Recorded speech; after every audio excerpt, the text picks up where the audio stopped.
Lorsqu'on pense à la course spatiale, on pense surtout à la mission Apollo 11 et ces images de Neil Armstrong, premier humain à aller sur la Lune le 21 juillet 1969.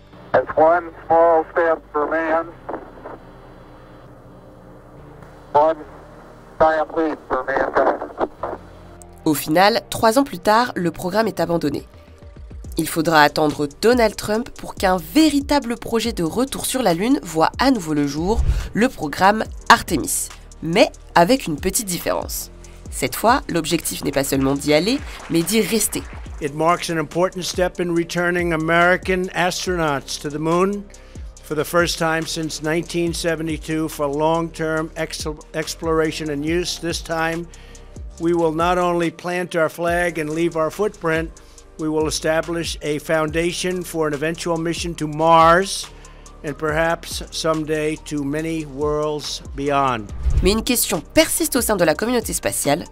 Faut-il envoyer des astronautes dans l'espace pour faire des découvertes scientifiques sur notre univers? Avec la fin du programme Apollo, qui coûte cher, il faut trouver d'autres justifications. Donc ça va être la science. On va faire de la science dans l'espace, on va faire de l'industrie dans l'espace. Et la figure de l'astronaute, quelque part, elle suit cette lignée-là. Aujourd'hui, en France, quand on pense à un astronaute, on pense à Thomas Pesquet, qui s'est rendu déjà 2 fois sur la Station spatiale internationale. Mais qu'est-ce qu'il y fait concrètement?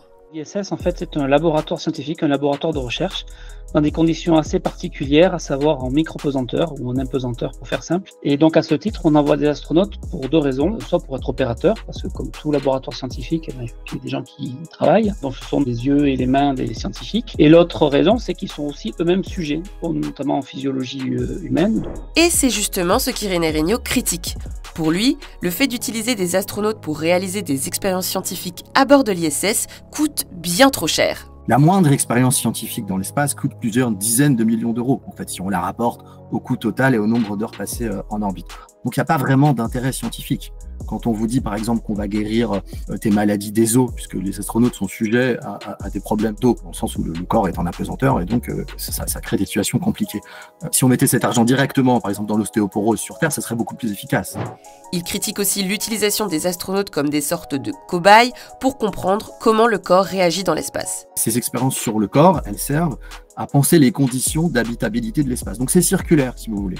On va dans l'espace pour comprendre comment on peut continuer à y rester. Ce qu'on fait dans l'ISS, c'est d'abord de l'ingénierie. On fabrique des modules qui permettent d'habiter l'espace, voilà. Mais c'est quasiment une fin en soi, en fait.